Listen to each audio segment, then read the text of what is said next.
Geng, geng. Dito po. Iya. Kaliwa.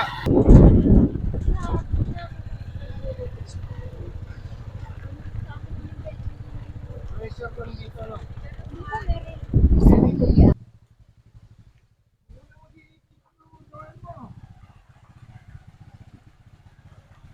Uy, sarap.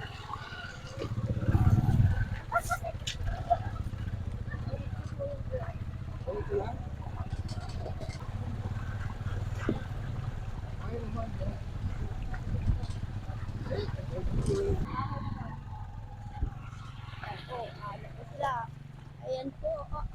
To, mali! Joel! Oh, mababarog pa kayo. Tiks.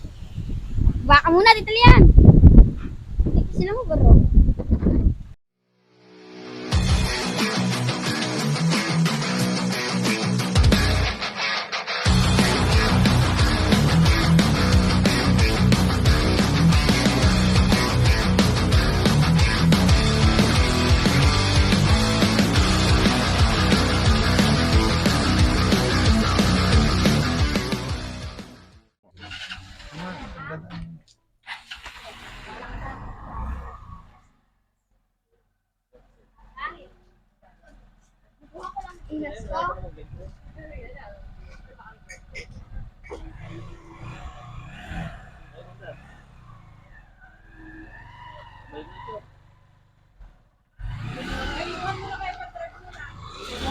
Bro.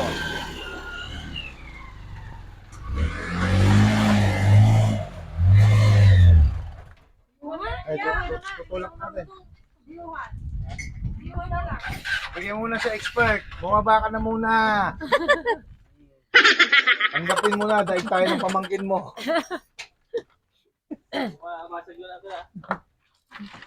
Bubuelo, bubuelo. Eh, syempre, mataas yan. Patuloy ka naman, hindi natin lumalaki. Shout out ka muna. Pogi-pogi mo pa naman. Oh. Oh, galing ah. Wow. Ang galing. Oh. Wala kayo nun.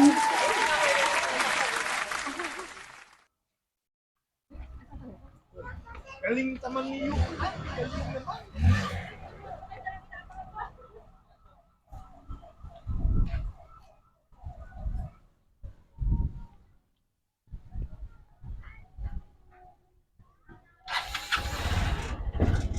Dito nga.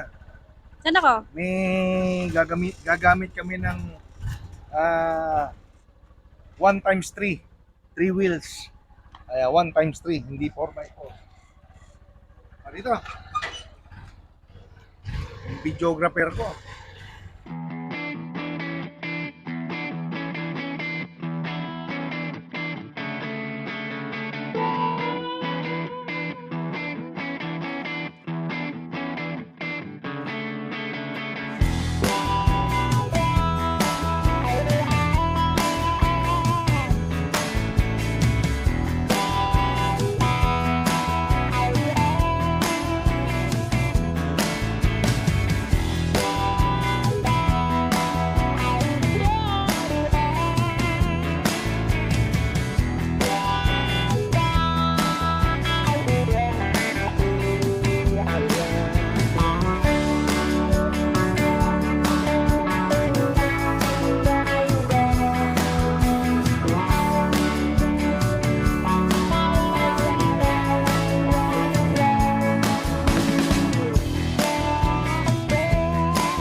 Magandang araw mga kabukid, ano?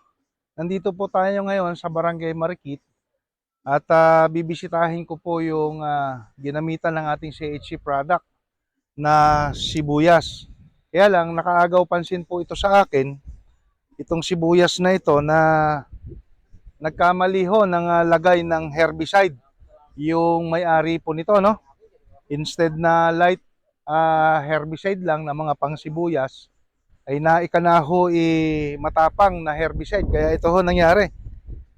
Imbis na mapera, mukhang magiging bato pa.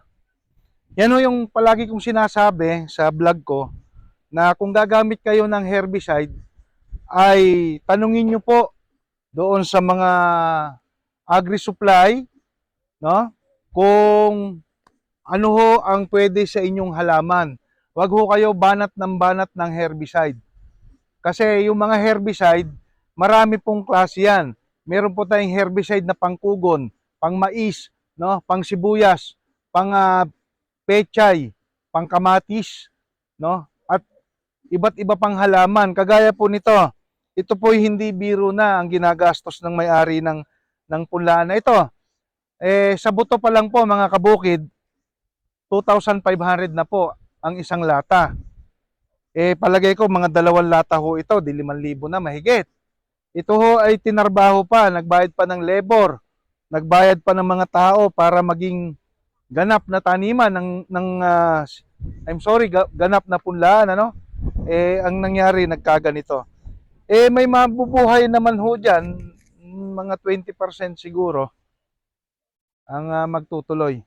So yun lang po, tip lang mga kabukid, maging maingat lang po tayo sa pagbili nyo ng mga herbicide. Maging mapanuri po kayo, tignan nyo po ng mabuti kung para saan yung dosage po ng ng herbicide na gagamitin nyo, no? Wag po tayong maging chemist. Ibig sabihin, yung hahaluan nyo pa ng mga iba't ibang mga chemical yung ginagamit nyong produktong herbicide, ano? Wag pong ganun. Kasi yan po ay pinag-igi na po ng mga factories, ng mga companies. Pinag-aralan po yung mabuti, no? Wag na po nating baguhin. Kasi baka maging failure pa kayo. Sayang naman po. Tip lang po mga kabukid.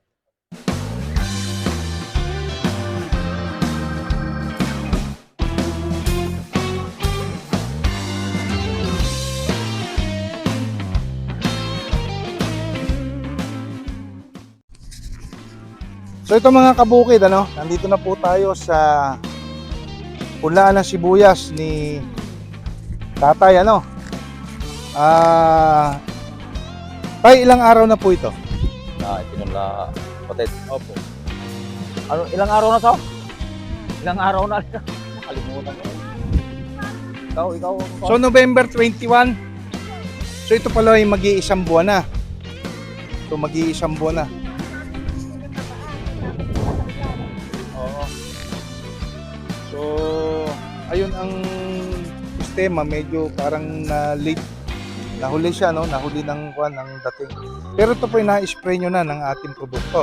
Yung 15 po. Nung 15. Pero na-activator to. Tapos Tapos po kaya ganyan pa yan. Natabunan po ng damo. Ng ganito. naunahan ng laki ng damo. Wala na. Kaya hindi madamuhan. So, ang gagawin ho natin dito, troubleshoot natin. Magpapa-spray po tayo mga kabukid ng Farmer's Friend kasi yan ay pampaugat para bumula siya. And then, papahalo tayo ng Maxi-Grow para sa mabilis na recovery dahil parang medyo stress yung sibuyas, yung punla nila, no? Kaya po tayo bumisita rito para ma-personal ko pong makita at kung ano pa yung pwede nating may advice sa kinananay at tatay para dito sa kanilang punlaan. Although maganda naman, na herbicide na rin daw po ito, light na select. Select lang po yung nagamit natin. Wag na po kayong masyadong gumamit ng matatapang na herbicide at wag po kayong magaya doon sa inyong katabi na disgrasya. Ito naman, ang problema nga, siguro hindi sinunod yung ML. Kaya yun yung sinasabi ko sa inyo. Huwag ho kayong basta-basta maging chemist, no? Kung ano po yung nakalagay sa etiketa sa likod ng bote, yun po yung gawin nyo. Huwag na hong masyado pang eksperimento. Huwag ho kayong maniwala sa mga sabi-sabi. Ayan. Ito ho, may sprayan ho natin ng Farmer's Friend Maxi na po. Para ho lumaki-laki.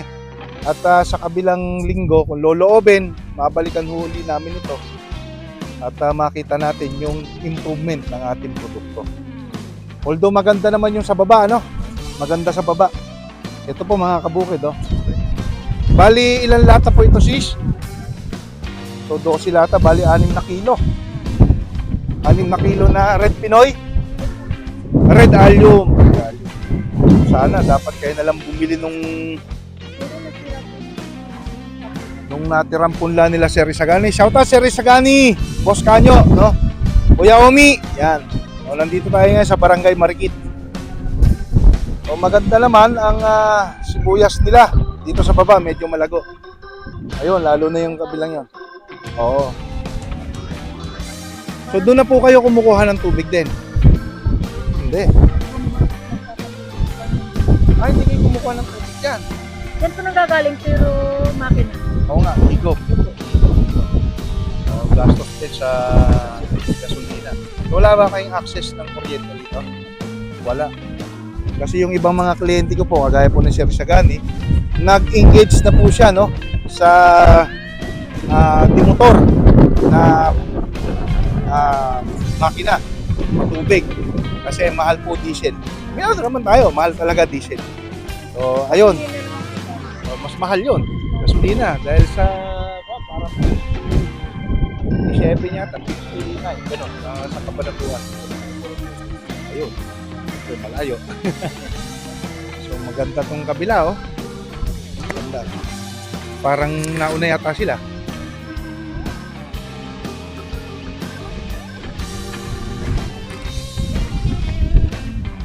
So yun.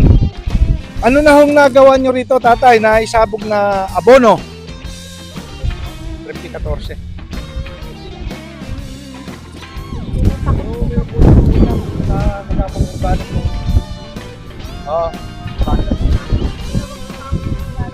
Organic na ano po?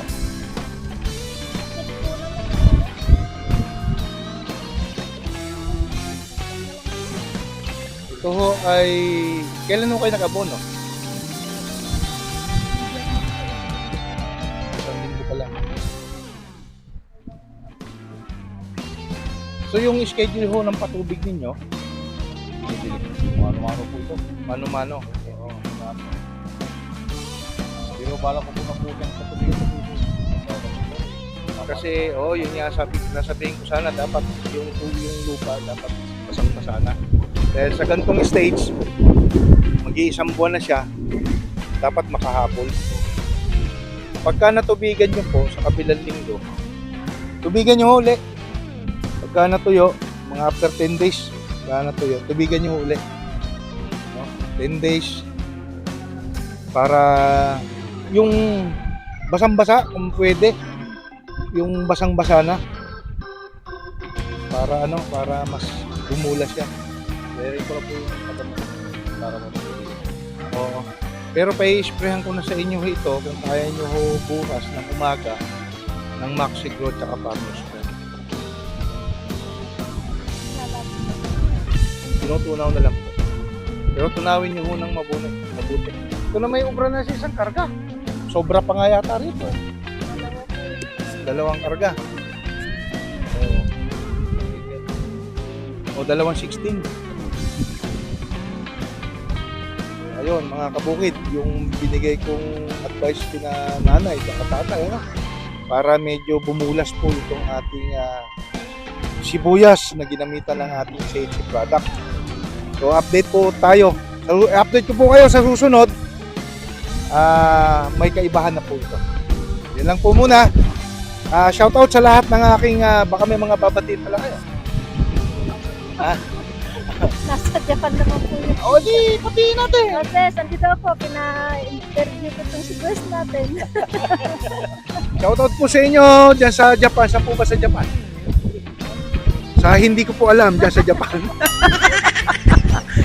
Okay.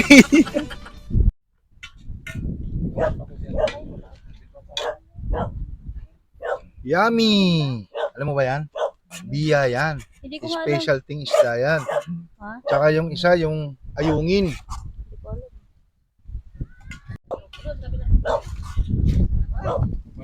Kain ng magsasaka. Oh. Simple lang pero yummy. Kain po yung ating mga sister. Plato. Gasa ka pong plato. Yung ano, gasan ba to? Pero, Thank you. Salamat sa Diyos. Sis, halika sis. Kain na po. Mga tatay mo plato. Hindi naman lungan-linguhan kasi mga plato. Naglagyan tayo ng bako. bro, ya, ano? Okay, banat. Pwede na ba? Luto na ba ito? Oo, luto na yan. Okay. Oo, so, ilalim yung grave.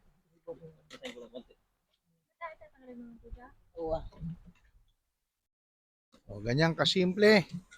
Maliwalas ang paligid, malamig ang simoy ng hangin, meron pa kaming background music na galing sa ilog. Lagaslas ng tubig, maganda po yan, water therapy.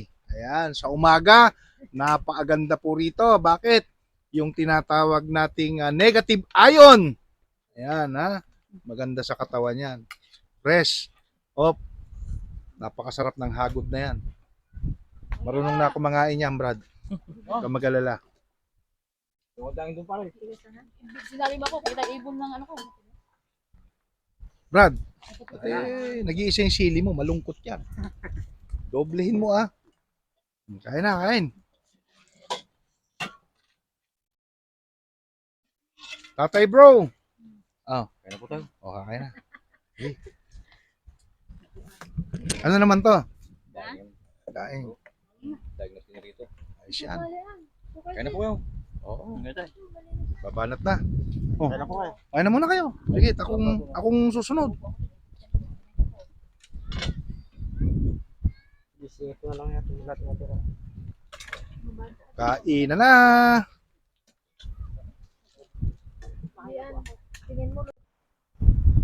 Ito na po ang ginamitan ng ating product.